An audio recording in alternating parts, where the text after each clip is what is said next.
Filthy casuals.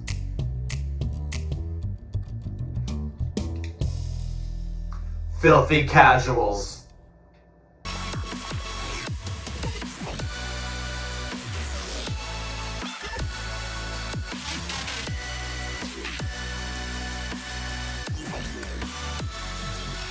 What's up, everybody? Welcome to the 3VO podcast, where we are all on the same team. I'm one of your hosts today, Brendan. And I've got a new shirt, and I'm Jordan. And if you're new here, we're just two big ol' nerds who love to share our love of video games with the world. So, if you too are a lover of video games, then this is the show for you. As always, it's time to check in. Jordan, how you doing? I'm doing good. I've got a little thing I wanna pitch at the top of this episode. It's time for another soapbox moment with No, Jordan. No, this is not a soapbox moment. I'm not talking about anything bigger in the world. This is something that is relevant to our show. Oh, great. Okay. So, as our listeners know, we have established a Patreon.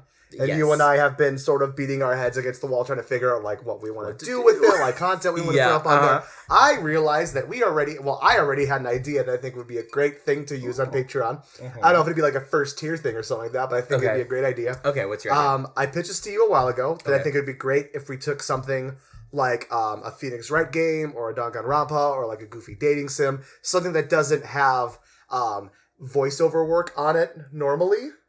And Continue. I think this would work for a stream. I think we have to do like a gameplay recording. Get like some of our group of friends together, because we know very talented, very funny people. Get more people involved. Ooh. Make it more complicated. Okay. For us. Yeah. And do like sort of a fan dub recording of us playing a game. But I want it to be sit somewhere between like a fan dub and like a riff tracks or an MP3K.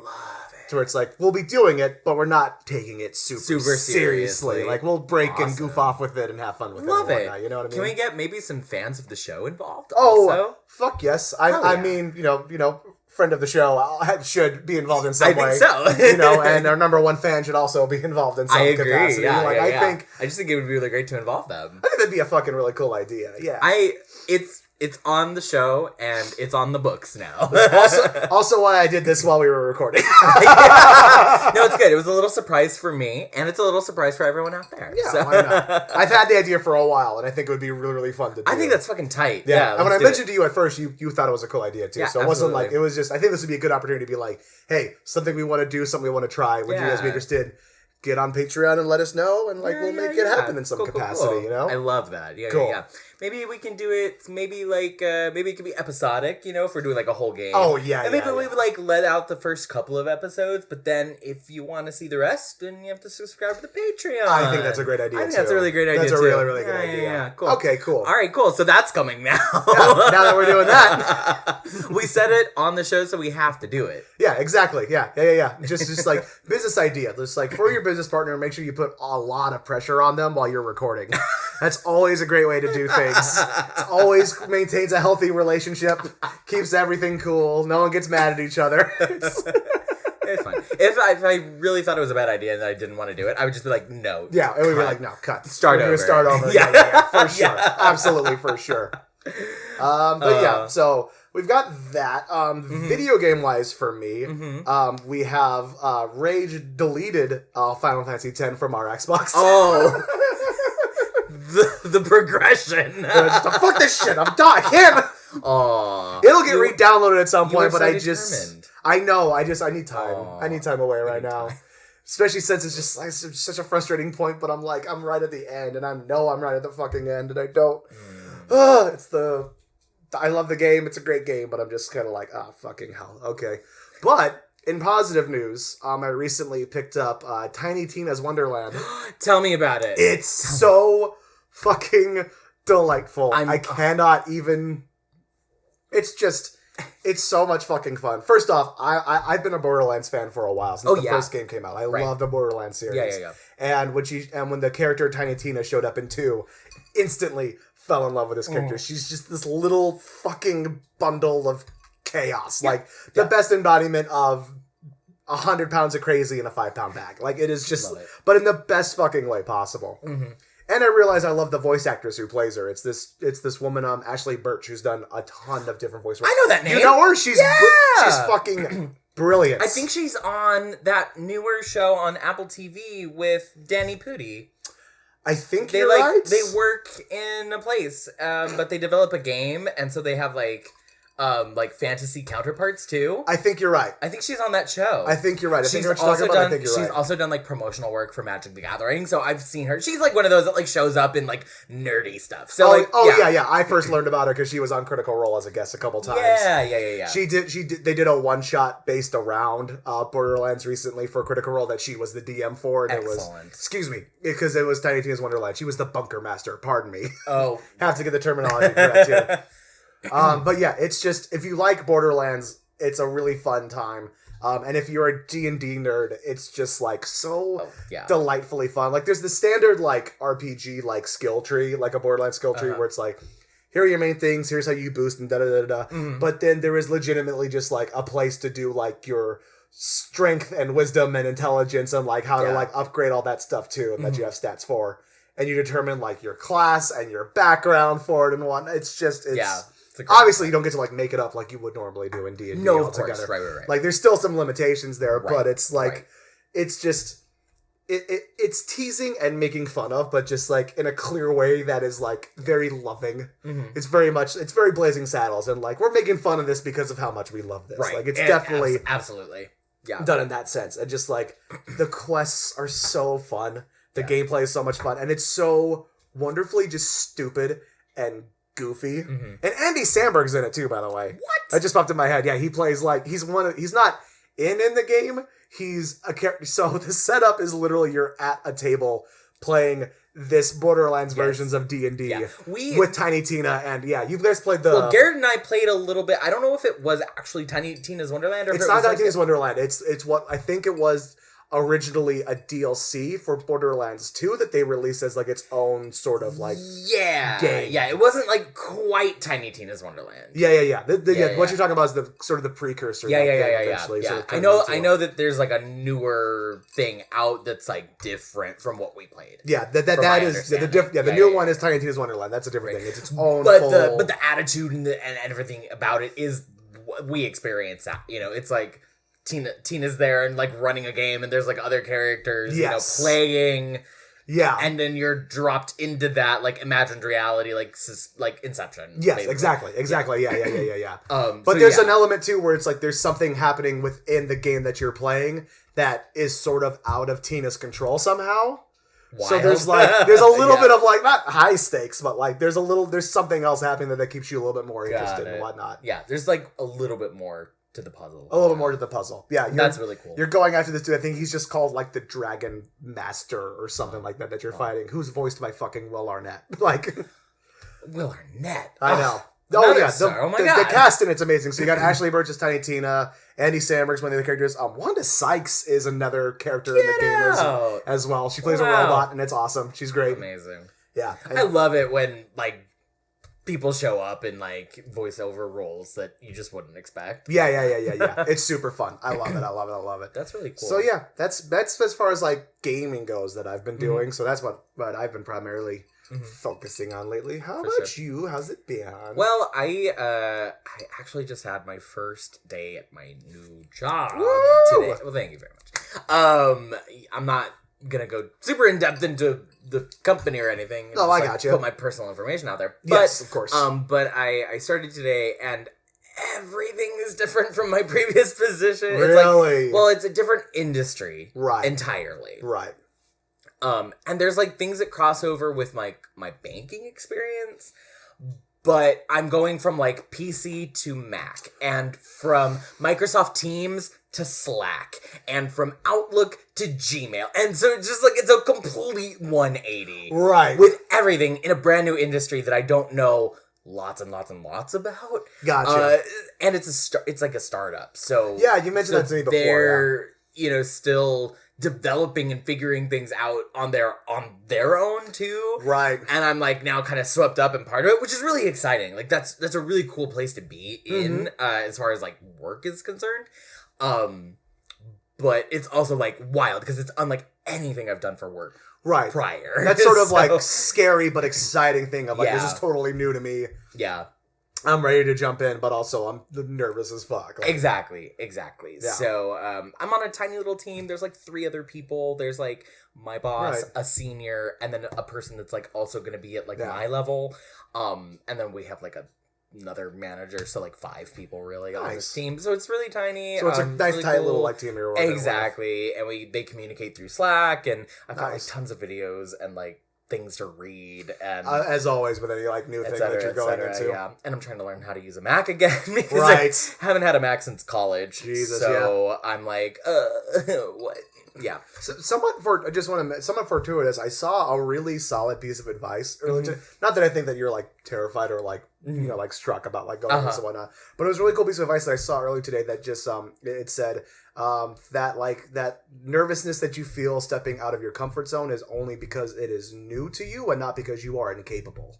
Oh yeah. Absolutely. And I was just like, I just you know. Thought that was really cool advice to throw along. So just like, you know, any trepidations you do have going into it doesn't mean that that you can't do it. Just means that it's different for you. Yeah, absolutely. And I'm definitely feeling that. It's sort of like the nerves that we develop and are familiar with coming from like a theater background. Yeah. It's like if you're like a big secret, big reveal out there for everybody who's not a theater kid. You think like actors don't get nervous or like, oh, how could you get up on stage and do that? You know, in front of all those people, blah, blah, blah. God. The secret is that we're always nervous before we Constantly. go out Constantly. there. It's literally right before I walk out. I am terrified, like trying not to sweat buckets off of myself. Absolutely. Do I have to pee? No, I already peed. I don't have to pee. I have to pee. Like, Do I remember my lines? What am I doing in this scene? What is my first line? What is my first line? Is like the most terrifying. I have ran up to other actors going, what is my first line? And they're like, why the fuck would I know? Right.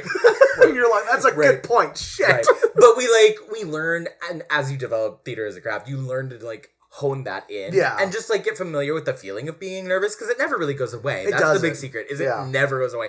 But then you use it as like familiar. It gets familiar, then you use it as like a charge where you're just kind of like, exactly, all right, now we're ready to go. Let's go. Exactly. It's like, okay, I know I'm in the zone. I know I've got this because my body is paying attention. Yes. It's like, I'm nervous. That means I'm going. Like, I'm turned on. You know, like, One other thing too, and it's like, it's the same thing with this, is like, even before we record something like this, there's a level of like butterflies that I get. Yeah. But once we start going, I'm like, oh, yeah. Oh, I've done this how many fucking times now? We're fine. We got this. This is episode 32. Crazy. Isn't that nuts? That's fucking crazy. Isn't that crazy? We've done over 30 episodes of this. Yeah.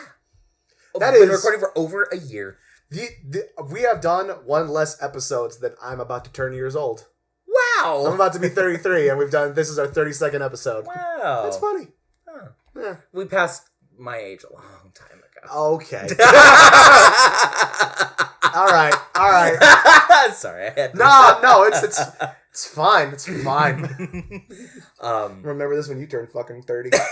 Oh, I'm gonna be despondent, Jordan.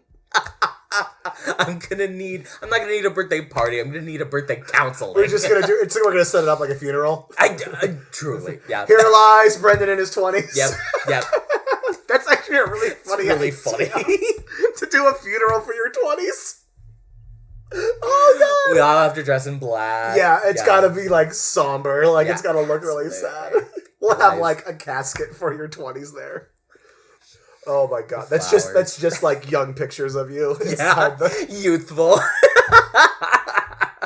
Oh man. That's hilarious. Oh, really? As far as video games, I was gonna say goes, game-wise, how are you doing? Game-wise, I've been streaming Tunic for the channel, which has been really fun. So to say, which is a game I love watching the streams, because it's a game that just like I keep seeing you like be very frustrated with, but you keep playing it. So there's obviously something there that you're really enjoying. I am enjoying it. I'm excited to play it through a second time. Once you kind of get the I know games like that. Because what I've learned through playing it and through like hearing other things about it is that like everything is kind of available to you at the beginning. You just kind of don't know that it's there. Okay. So I'm excited to go through a second time knowing all of the mechanics and everything and doing it better. Right. Yeah. Okay. Yeah.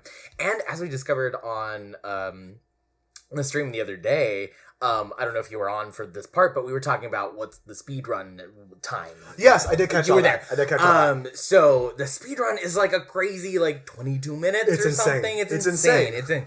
And that's for a brand new fresh file, not a new game plus, Right. which the game does offer. And I was like, 22 minutes? I could probably learn that. You're gonna start trying to see if you can speedrun Tunic? I've been thinking. Well, I was talking to Connor, friend of the show. Yes.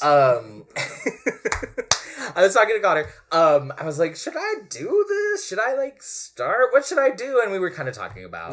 This was the other day.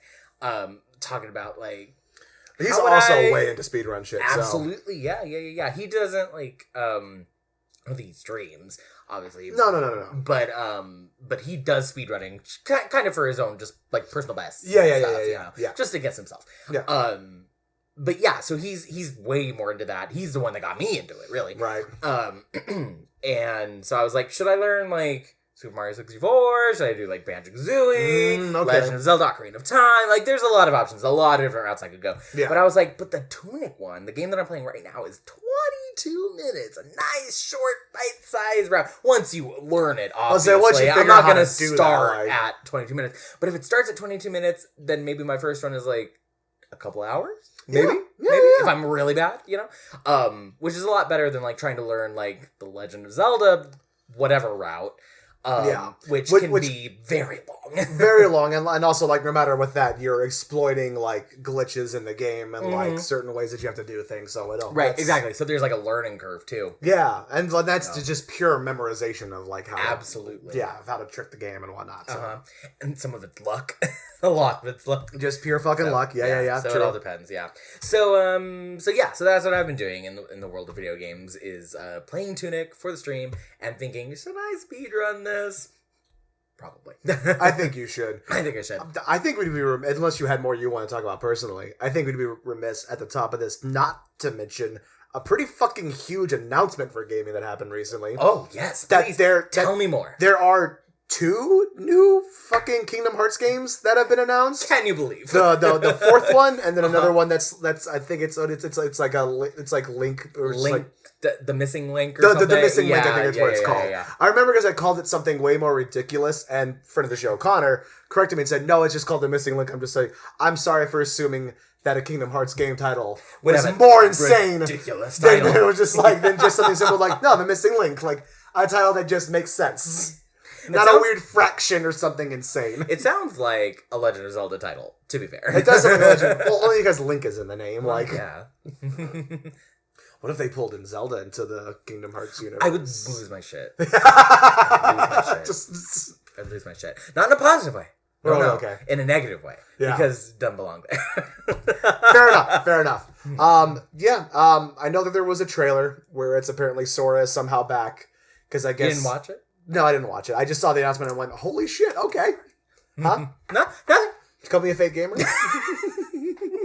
No. I think you did, though. I think you did. Because I definitely heard you say, fake gamer. If it didn't pick it up on the microphone, then... I think it did, though. When you had the audio, I think it got you.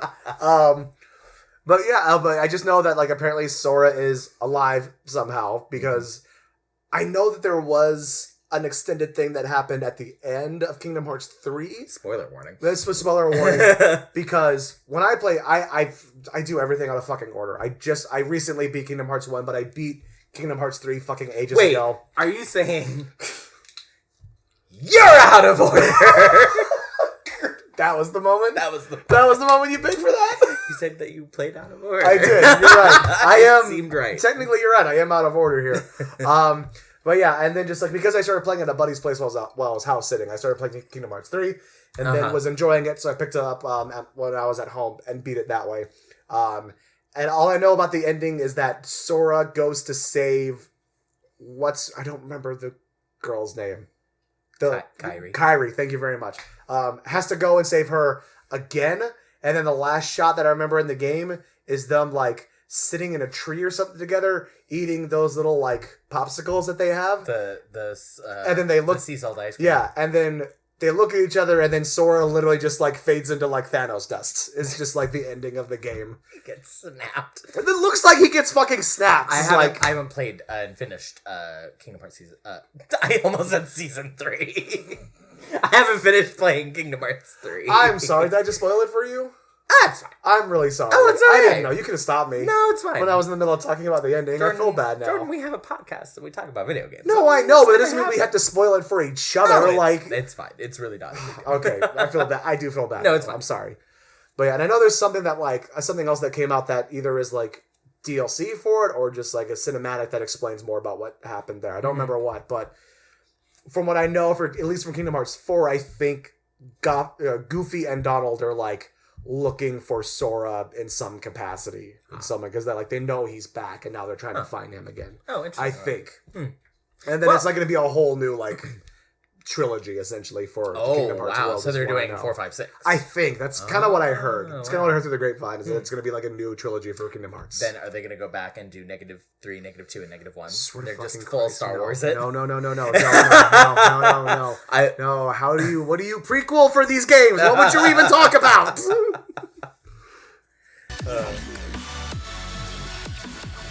All right, well, now that we've got all of that out of the way, it's time to talk about what we're really here to talk about today. This is a filthy casual episode, so we're taking it casual. We're here to talk about other adaptations of video games into movies and books and like other various things. Just adaptations in all of their forms. Because we talked in the last episode about Arcane, which is the hit Netflix adaptation of League of Legends. And that got us thinking, well, what other video game adaptations are there that we really enjoy? Either video games that got turned into movies, or, maybe a movie that got turned into a video game, or a book, or vice versa, or whatever. All of the different iterations therein. So that's what we're here to talk about today. So we thought we would start with adaptations of video games that we enjoy. So the first thing that came to my mind was like The Witcher. Yeah. Which is another hit Netflix series. Which is an interesting one to me, because if you talk to people who are major fans of it, including guys like Henry Cavill, who plays The Witcher in the show. Yeah. And plays The Witcher. And plays The Witcher. The game. And plays The Witcher the game. He would argue, and I've seen interviews where he talks about it, he would argue it's more of an adaptation of the original book series that the game is based on. There you go. But it's still very, like, obvious that there's nods to the game and stuff like that. Alright, so The Witcher is actually pulling double duty, because it's an adaptation from a book. Yeah, it's an adaptation of an adaptation. Like, that's essentially what it is. Yeah, okay. Yeah, from what I know, the book series is very well received. Like, it's a very popular book series as well, too. Yeah. I could see, having watched season 1 of The Witcher. Yeah. Haven't seen season 2 yet. No spoilers. Me neither. But we don't do spoilers on the show. Not whatsoever, if you mean within the last 30 seconds. I knew you were mad. No. I forgot what I was going to say. I'm so sorry. The Witcher. Yeah, we're talking about The Witcher. We're talking about The Witcher. The first season is really, really, really outstanding. Yeah, I enjoyed the crap out of it. I haven't played or read the movie or the book. I played a little bit of the game. Played the game or read the book. Yeah, I've tried playing the games a little bit. It's not my speed. It's not my style. What kind? Why? It's very. I'm trying to. It's an RPG. It's definitely an RPG, which I don't have a problem with outright. It's just I don't know. The mechanics are. It's just not my style. I don't know how else to explain it other than it's just not my style of gameplay. Is it? It feels very. The gameplay feels very stiff to me, if that makes sense.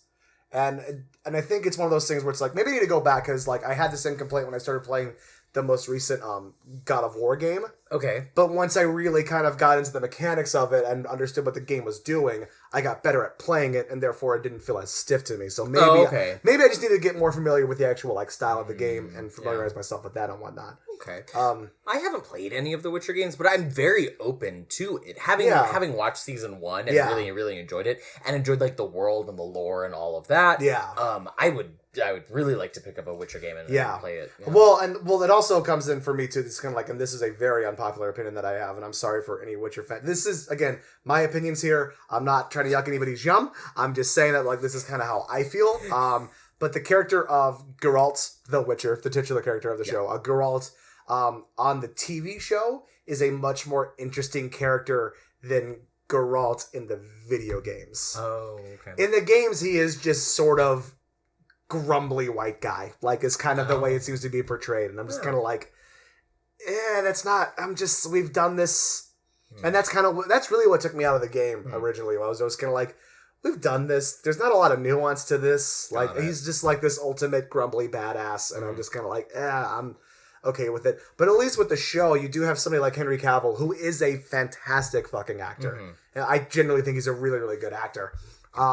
Who can add at least a little bit more like nuance and like substance to the character. I think that I don't think you get as much in the game. So to me, this is also a rare example of like where you do have that adaptation into a different medium where I prefer the film adaptation more than I do the actual game adaptation of it. Because it doesn't always work out that way. It does not. It does not always work out that way. Most of the time, it doesn't work that way at all. So you also wanted to talk about a more recent adaptation that's just come out. Halo. Tell me more about that, because I don't play Halo. I haven't played a Halo. I also haven't seen a Halo. So tell me more about it. You've never seen a Halo? Ever? Not once. The show is really cool. I went into it. I kind of got some early review stuff from people who were fans who were like, I don't like this or this or this. And like, so I kind of went into it like, crap. Okay, I'm going to watch it just to see because I'm a Halo fan and I want to know how I can get my own opinion on it. But I kind of went into it with some lower expectations thinking like, this is just going to kind of be a mishmashed mess of just like Halo lore trying to turn it into a TV show, but trying to appease everybody and whatnot. Pleasantly surprised that I actually really enjoyed it. There's the actor who plays the Master Chief is a guy I've liked for a long time, Pablo Schreiber. He's been in a few things here and there. Very good actor, does a really good job with it. A lot of the acting on the show is really, really good. And there's some things that I saw that were like complaints that people had. Like, people are very upset that the Master Chief doesn't always wear the Spartan armor and his helmet. He's like, he takes it off because it is a thing in canon from the games that he like never takes his armor or his helmet off. Mandalorian. But it's not the same thing because like there's a cultural thing with the Mandalorian that he never takes off his helmet. Right. There's nothing contextually in Halo that says that he like can't take his helmet off. Got it. They just never show his face in the games. Right. That's all. It's like the Doom guy. The character, the main guy from Doom, does take off his armor and his helmet. Sure. But you just don't always see his face. Like there's nothing in there that makes it incredibly important that you never see the Master Chief's face, other than you just don't in the games. So that I didn't have a problem with. They changed some things up in terms of like how some of the characters work. The only thing I really don't like, and this is a writing critique, and I think more of just like an interesting critique. Because, I'm wondering, do you ever have, because I really think, I watch movies with like an eye of just kind of going like, okay, what the fuck happened here? Who was in charge of this? Like, where did this decision come from and whatnot? Yeah. Do you ever watch something and think like, oh, this was like a producer's thing that they got involved with when they shouldn't have? Yeah, sometimes. Yeah. Okay, so I know what you're so saying. let me pitch you something. So within the world of Halo, the Master Chief has an AI named Cortana that is essentially a replica of the brain of Dr. Halsey, who created the Spartan program. Okay. So that makes sense to you. Sure. Like you can track with that, right? Yeah, with it. Okay. The show goes into this whole fucking thing where they want to get the Cortana AI for the Spartans to use. But first, they have to clone Dr. Halsey in order to turn her brain into data and then turn that into an AI. Yeah, this is like... Okay, thank you. Like, I saw this and I was like, this is beyond putting a hat on a hat. This is taking a hat, cloning it, and then putting the clone of the hat on the fucking hat. Like, why are we doing all these extra steps for something that we would all just be like, yeah, AI exists, we're cool. Did they need, like, a little bit more meat for the show? I think they could have spent the time doing something else. Like, there's other aspects they could have explored that would have made more sense to me. In my opinion, anyway. It just seemed like it was an unnecessarily complicated step to go through to get us to that. So we have AI. Like, that's it. It feels like a reaction, like, we need more! And then they, like, shoehorned this, like, silly kind of, like, expanded I saw it as, like, they were doing the outline pitch to the room of producers, and there was one old fucking white guy in there who hasn't been paying attention and never heard of AI, and was like, they're not gonna understand what this AI shit is. It's basically like a copy of a human brain.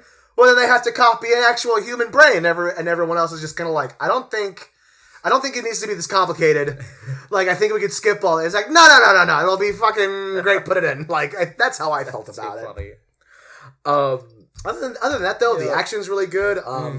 Only thing I could say the only other thing I'd say that I think is like a small complaint, and this is like, just it's never gonna look as good, is that the Spartan armor that everyone wears itself doesn't look and feel like armor to me. It just looks like really, really, really, really good cosplay. Like, it's the best looking cosplay you've ever seen, but it looks kind of plasticky. Do you know probably is. It probably is, right, and I get that. Yeah. And don't get me wrong, and I'm not knocking it. Like, it's still some of the best costume work that I've seen. Yeah. And you look at it and you go, that's the Master Chief. Those are Spartans, and it's recognizable and it tracks for you. Yeah. But like, it's you still look at it and go at like, the end of the day, it's like that you're in a stormtrooper outfit. You're still a stormtrooper outfit, and it looks kind of clunky. Like, but you could tell that like it's heavy because you watch the people, like, they're moving in this shit and doing their best, like, to look agile and mobile, but like they're doing their fucking best. Like, so it's. I'm not saying that it isn't good. It's just like some of that stuff is like, but it's a show that I think is like, I'm excited for season 2 because I think they're kind of working out the kinks right now. Sure, finding their stride, figuring out what works, what doesn't work. But I'm very excited. But again, it's like, it's not. People were talking about, and I was expecting like a pure dumpster fire, and I was like, This is really enjoyable. They're doing some different takes on the original Halo lore that are really, really fun and different. Because again, with adaptations, especially now, like, I don't want to see a fucking 1-to-1. Because like, if you just did the Halo TV show just based off of the games, I'm just going to want to go play the games again. I'm not going to want to watch your show. That's very true. So I'm just kind of like, no, it's a cool, different take. They go into some really interesting stuff with the Spartans. The Spartans are not just like heroes in this world. They're actually kind of menacing forces at first that slowly become heroes in this fight against the Covenant. But yeah, it's just, I think it's got some interesting directions to go into, and I'm really interested to see where they take it. So I'm excited for it personally. Awesome. Yeah. It's almost like you made me think of something. Like when you were saying like it's cool that they're going in a different direction because you wouldn't want to see the same like story from the games. Yeah, again, you wouldn't want to see that. It's like if they went through the stories of Mass Effect. Like, if we saw just the story of Mass Effects 1, 2, and 3 in movie form, we'd probably go watch the shit out of them. But I would go see it, yes, but, like, it wouldn't be as cool as if it was, like, a new thing. Yeah, I'd be more interested in finding out, like, origins of, like, the Shadow Broker or, like, different programs that happen, or, like, the beginnings of, like, Cerberus. Like, that's where I'd be more interested if they were going to stay purely in-universe and not do, like, a different adaptation for it and whatnot. Yeah, no, same, exactly. Or like a Miranda Lawson backstory. That would be fucking cool as shit. Cool. Like going through all that stuff with her sister. Fuck yes, I want to see the hell out of that. Origin story. I think some of that might exist in comic book form. Oh, okay. I think Dark Horse does like a full series on like. Yeah, I think they actually did like. I know they did one at least with Arya between Mass Effect 1 and 2. Well, between Shepard dying at the beginning of 2. Oh, Arya, not Liara. Liara, I'm so sorry. Oh, okay. Liara, my bad. Excuse me. But I was more excited about Arya. I'm sorry. I mixed up my bad. I think there is one for Arya too about like the fall of Omega and her having to leave. I think there is a comic book for that too. But like one of her with that 2-year gap when Shepard's gone and like her work and becoming like the sort of like counter to the Shadow Broker originally and whatnot. So there is some stuff there, and I think just like, and again, I'm just like, I think it's a cool, interesting way to take things in the Halo universe. Yeah, and again, it's like, not everything's gonna work. It's not gonna be 1-to-1. I'm very happy with like some of the changes that they're making. Cool. Yeah. So there's that for me. One of the adaptations that has come to my mind, when thinking about things to do for this episode, was Detective Pikachu. So fucking good. So good. Another prime example of like how good something is, because like, you know, like I don't have any issues with it, but I'm not the biggest Pokemon guy. Right. I love the fuck out of Detective Pikachu. It's just so good. Yeah. There are so many things about the movie that make it so excellent. You know, it's a good cast. The humor is good. The story is great. The visuals are good. And if you're a Pokemon fan, it's like, oh, nostalgia. Oh, yeah. It's that extra little bit of just kind of like, oh my God, yes, you put this in there for me. Thank you. Absolutely. Like, again, I think we mentioned it previously on the episode where we talked about that Pokemon game that you have been playing the shit out of. I can't remember what it's called. What? I don't remember. I don't remember. You don't know? No. I don't know why you're being coy like I'm pretending like I don't know. I don't know. Like, I have no idea. I've completely forgotten what it's called. Pokemon Legends Arceus. Thank you. I'm going to forget again in 2 minutes. Yeah. But in the episode where we talked about that one, I think I mentioned briefly just seeing like, oh my god, I'm terrible. Fucking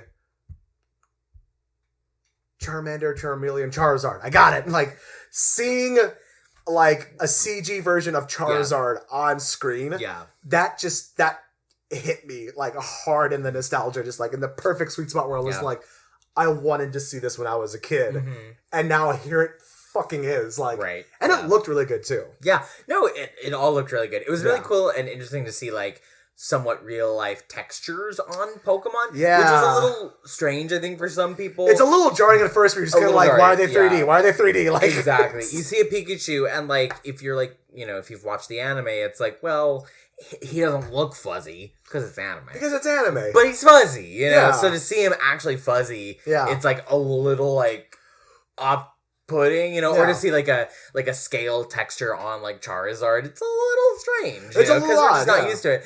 But like when you think about it, it's like, well, yeah, they probably look like that, so that's cool. Like, but it was good to see that like the effort was clearly there to be like, we need to add texture to these. We need to make them look like how they would if they were real and in 3D. Because otherwise, also make sure they still look like the like it still has a trigger that like that's a Pikachu, that's a Charizard, that's a Bulbasaur or whatever. Like you still need to make sure that feeling is still there. Like otherwise, you're gonna lose your audience right away. Right. Otherwise, they would just look fake. You know? And it's like, we don't need. Like if the movie turned on and the first thing the first thing you see is the Pikachu running with the hat on, which is the most adorable fucking look for Pikachu on the goddamn planet.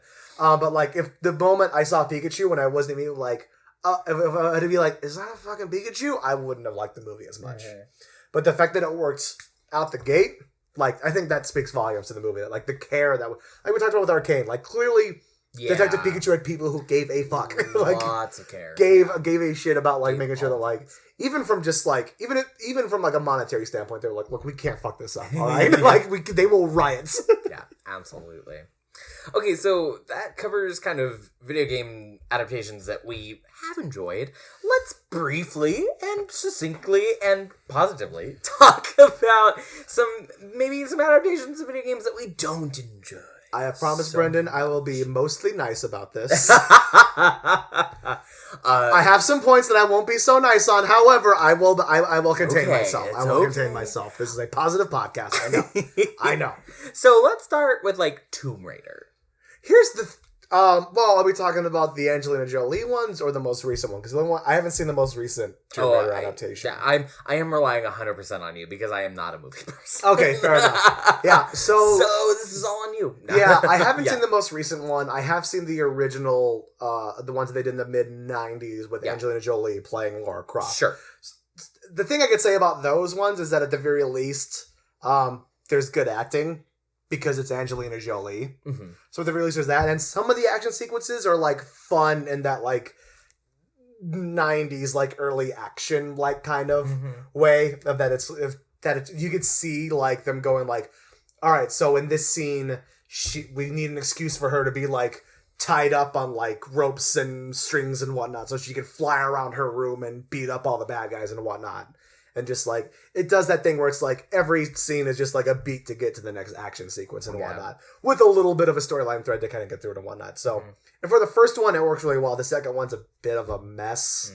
Just in terms of like plot and just like clearly like for the second one, there wasn't as much of like a passion for like, well, it's like, well, the first one made a bunch of money. Right. So now we have to do a sequel. You kind of feel like everyone kind of being like, this is more of like, a labor than it is a labor of love. How about like Resident Evil? Resident Evil, who's got so many games and also so many movies. Like it's quite the franchise. Yeah, and they just did another like soft reboot of the film franchise for Resident Evil, which I haven't seen. I need to go watch it still. I just did not hear anything good about it. And when I saw the trailer for it, I was like, oh, God, I like a lot of these people in this movie. I'm very, very sorry that they're doing this movie. Resident Evil 1 is for me, like, it starts off fairly strong. Like, the first movie isn't great. But it did something cool that I liked. And just, like, watching interviews with the director, trying to make sure I get it right. Because there's two that I fuck up all the time. Because there's one that's, like, an Academy Award-winning director. And then there's this guy. Okay, no. Yeah. There's this Paul Thomas Anderson who does Academy Award-winning films. This guy is Paul W.S. Anderson, I think. Oh, got it. And when he was talking about doing this one, he said that he wanted to make something that, like, isn't necessarily canon for the game series, but you could see, like, slipping into the canon in some way. Like, you kind of want to do something sort of adjacent to it, because it's, you know... It's set outside of Raccoon City. It's in an underground lab underneath a mansion that's sort of like as a guise for it and whatnot. There's people watching over it. And, you know, as far as like a story goes, it's solid. There's moments I really like in the movie, but just like as if you're watching it from like a pure horror movie aspect of it, it's sort of weak. Like it's not that scary. And then literally right after that movie, going into the second one, they just decide, fuck it, we're going Terminator 2, and it's pure action from here on out. Like, there's not a lot in terms of, like, a horror aspect to it. It's a lot of bad slow-mo shots of not well-crafted action sequences. So, just focusing on, like, those two, like, Tomb Raider and Resident Evil, because we're here to talk about adaptations and things. So, like, what is it about these franchises that haven't delivered on the adaptation part? For you, you know, my question kind of like to follow up with that is like, if there wasn't an accompanying video game, would they stand on their own for you, or is there some sort of disconnect that because we haven't bridged the gap, they fall short for you? I think they fall short for that reason. Is that it's like when we talk about like stuff like Arcane and Detective Pikachu and The Witcher, there's something to me with any art that you could feel the passion behind the project in a certain sense. Like you could feel that like there was somebody there, and I'm talking on any level, like there was a producer, the director, the writer, an actor in the show, in the case like something like The Witcher with Henry Cavill. Who like really, really cared about making sure that this thing was going to be good because they cared about the property that they were adapting. Whereas with stuff like Tomb Raider and Resident Evil, there's a certain level where it's like, you can feel the level of like, well, it doesn't totally matter if this is good because we have this name attached to it and people are going to go see it because of that. Interesting. So I kind of think that you feel that lack of like care that's kind of put into the adaptation because it's just people going like, well, they're going to pay us money, so we don't really. Do you think there's maybe like a feeling of like, oh, well, everybody on this project maybe like sat back on their laurels a little bit and just made the project because they knew that they could ride off of the popularity of the fan base as it was? Definitely. Not the popularity of the fan base, but the popularity of the games. And for sure. That they just kind of sat back and relied on just like, well, it's a big name, so therefore we don't have to like put a lot of effort into it. Okay. Which you hear about a lot in like other aspects in Hollywood too. Just like you hear like, well, we got Brad Pitt to sign on, so like we don't need to put like people are gonna go see it because Brad Pitt's in it, so why bother? Like, right. So I wonder, you know, if. Okay. It's kind of sort of a chicken egg thing because what I'm hearing is, well, nobody cared about this project because they just thought it would be fine because of the media attached to it. Yes. So they didn't put in their effort. Had they not had that media, you know, if Tomb Raider the games didn't exist and they made the movie. Yeah. And those same people also didn't put the effort in, it would still be It would still be a whatever movie. Like me and my roommate Jess, who's a film major, we talk about in terms of like an actual like scorecard, like a grading for the movie. And like some of these are prime examples of like this is a D- film. Like it's not bad, but it's not doing anything interesting either. It's like I've seen this before. And I've seen it done better, especially with stuff like Tomb Raider or Resident Evil, where it's like, you can put it in a genre of like action, adventure, or horror, and I'm just kind of like, why would I watch this one that does it kind of like, when there's way better examples doing this out there, you know what I mean? Sure. It's like, if you're gonna do it, like, again, with examples like Arcane especially, and The Witcher, it's like, well, if you're gonna do it, and it is in a genre within a certain niche, like, why would you not at least make sure it stands on its own within that genre? Right. It's kind of what drives me nuts sometimes with video game adaptations, especially. Right, yeah. So it makes you wonder if those people who worked on the project maybe would have, you know, done a little bit more or like cared a little bit more had the media not existed, and then it could have been a good movie on its own. We'll never know. Which I also think kind of stands to like that. There's still that stigma that exists, particularly in Hollywood, that like video games are not an art form to be respected, and it's a bad take on it. And that it's like, and that is that these aren't well crafted, well told stories with interesting characters that like, you know, because there's always a hard shift from like the tone of the games too, for the most part. like, not so much a Tomb Raider, because at least, like, Lara Croft was as Lara Croft was presented in the games, who was just, at the time, kind of quippy, like an Indiana Jones sort of, like, alternate, like a female, like, sort of femme fatale alternate to an Indiana Jones archetype. But, like, and they had that, and again, Angelina Jolie is a very good actress, so, like, at the very least, you had someone who was doing well within the role, which not all of these things get sometimes, unfortunately. You don't always get that. Same thing with The Witcher, is that, like, I don't know if The Witcher would work as well without Henry Cavill helming that role. So I think you lose a little bit of something there for that. But, yeah, it's just, like, I think it's kind of a disrespect to the medium, too, unfortunately, sometimes. But you see it with book adaptations, too. Is that it's, like, sometimes a book adaptation comes out and they just kind of go, like, well, it's a book adaptation of this, therefore people will go and watch it so we don't have to, like, put in as much effort to it. I know you have many thoughts on very many different book adaptations. Yes, I do. But we don't have the podcast for that. Not yet, anyway. Not yet, anyway. Oh, yeah. Okay, so that was really interesting discourse, I think, about adaptations about movies. So I would like to go ahead. Please know, I don't know what the fuck I'm talking about. Everything that I say is in some way echoing people who are way smarter than me, like, just... just completely. I'm just saying, I just want people to know that, like, these are my opinions. I'm not an expert in any of this. We can just throw this episode in the trash. I just don't want anyone to think that, like, I'm on a high horse, like, well, I could fucking do that shit. But it's like, no, here's my ideas and what I think is wrong and where I think things could work better and whatnot. But if you'd like to hire us to do that. Oh, I would. I want to write the fuck out of some games, please. Let's do this. I want to voice act the fuck I 100% want to voice act. Oh my god. I did a voice acting audition recently that I didn't pan through and whatnot, but it was still cool to just, like, throw my shit out there and see what happened, you know. Game developers, call us. Let's talk about some games that we would like to see get a movie adaptation. Hell yes. Yeah. So, absolutely. What comes to your mind? First thing would be, I think a Bioshock one would be interesting. I think it would be so I cool. really think that one would be cool. And that, to me, that one works because that universe is just interesting to explore as well. Yeah. I think horror lends itself to making a good movie adaptation. 100%. Because part of the game experience is that you're scared and you're terrified. Yeah. You know, and you can really parlay that to audiences, you know. What do you want to see from a Bioshock game? Like, what would be, like, your... Okay. Like, no, not like your elevator pitch, but, like, just in general, like, something you would, like, think would be a cool way to kind of... I think it could be... I think you need to almost have, like, a group of people going through Rapture. I don't think you tell... I don't think you do the story. I don't think you do, like... Right. I don't think you could do that effectively. Yeah. I don't think you could do that. Yeah. But I think you could tell, like, a news story. Yes. And do, like, a...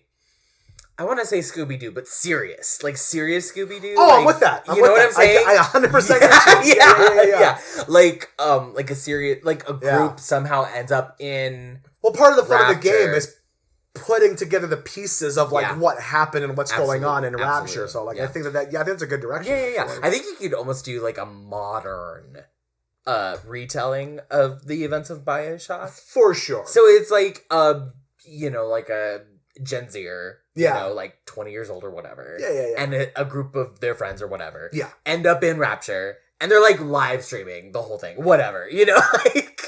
Oh my god. It's like, hey guys, today we're exploring this lighthouse that we found in the middle of the ocean. Isn't that crazy? Okay, like, here we go. And then they go and explore Rapture and, like, things go crazy. Blair Witch style. That's how you do it. Ooh, okay. Yeah. Found footage style. That's interesting. Yeah. I wouldn't be against that. That would be kind of cool. And then crazy shit happens. I like that. Crazy shit. That is cool.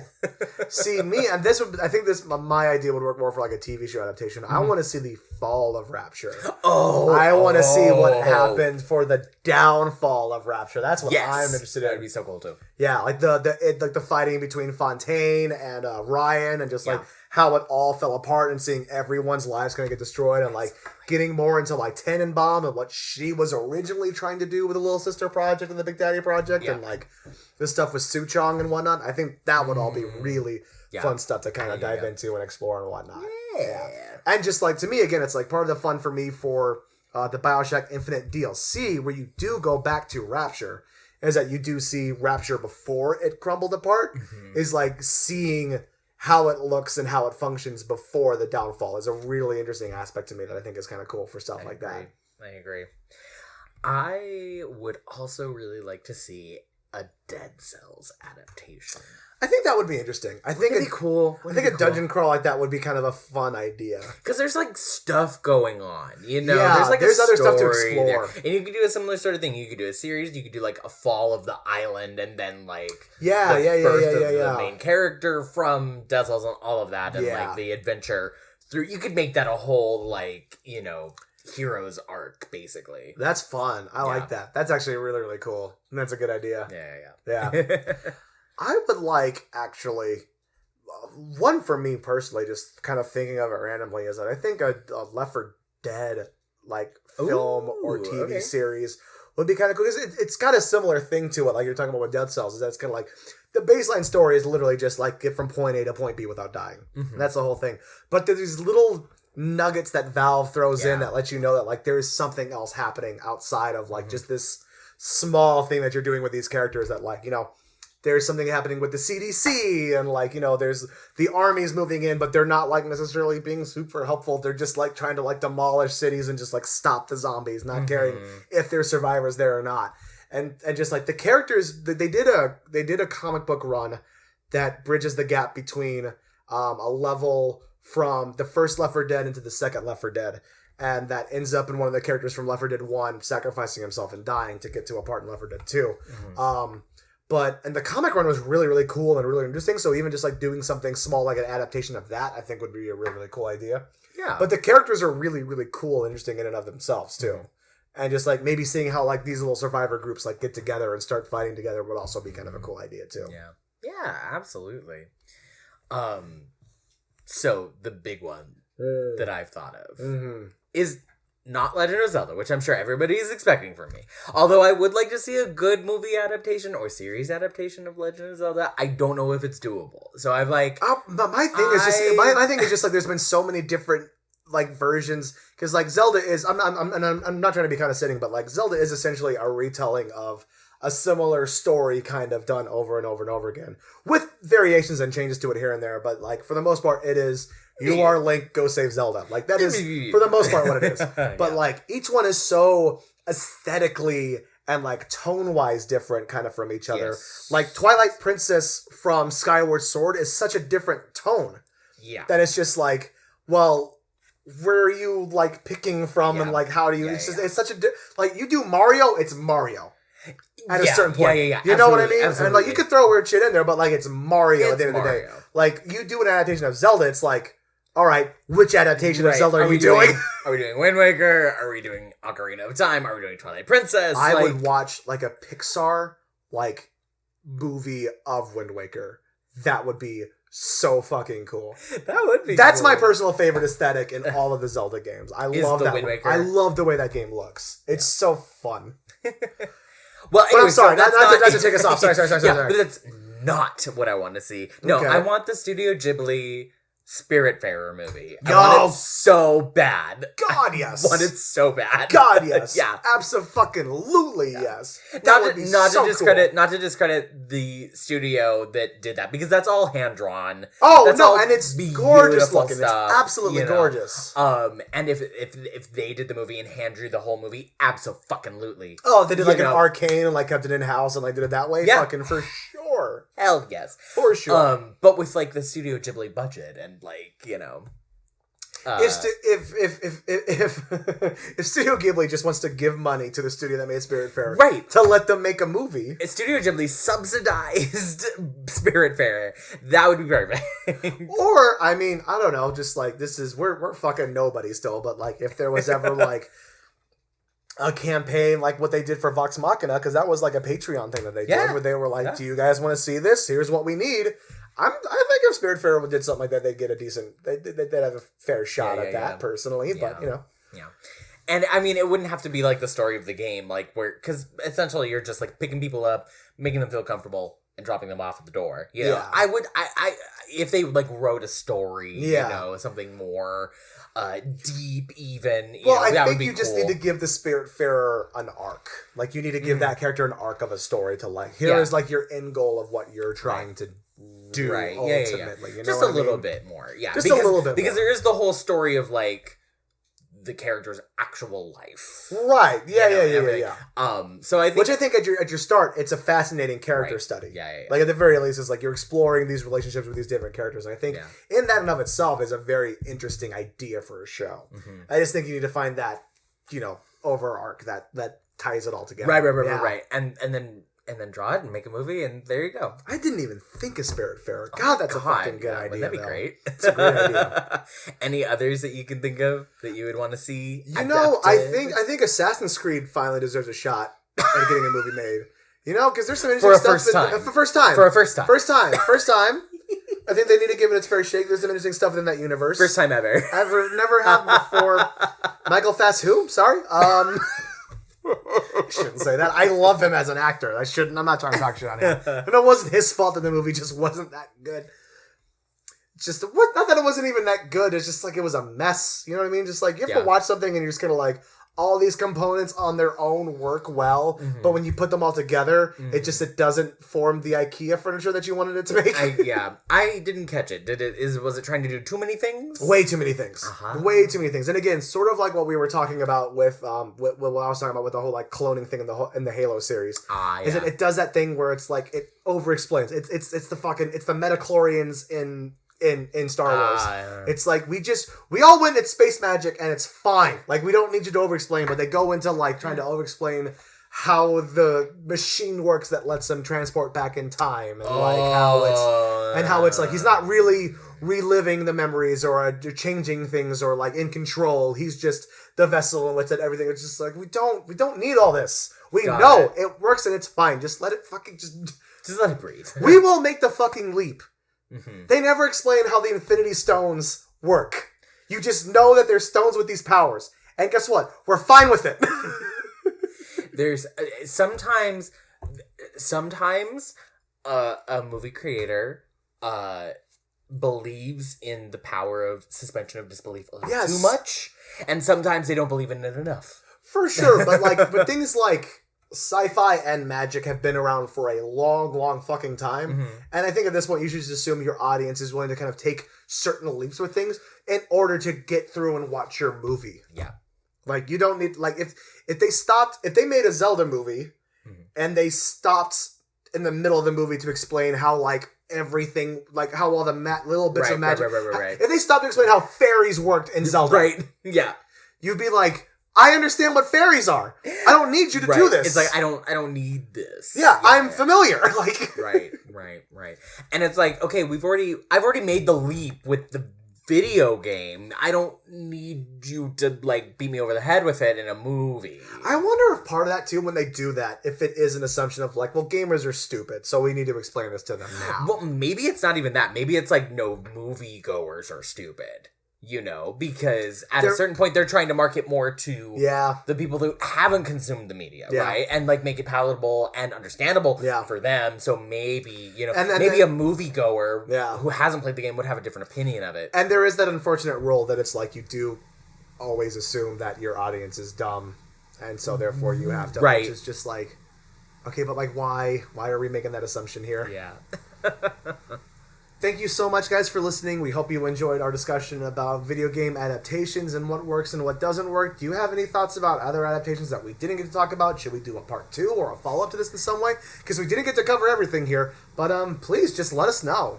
And as always, if you have any ideas for future discussions that we can complete on our show, or if you have any other ideas for games that we should cover, you can always send an email to 3VOpodcastteam@gmail.com. You can also follow us everywhere on all of the social media pages at 3VO Podcast. We are on Facebook, Twitter, Instagram, and TikTok. You can follow us and see what's going on with the show all there. As always, make sure you comment, like, subscribe. Look forward to our Patreon page coming soon to you. And we'll see you next time. And watch us on Twitch.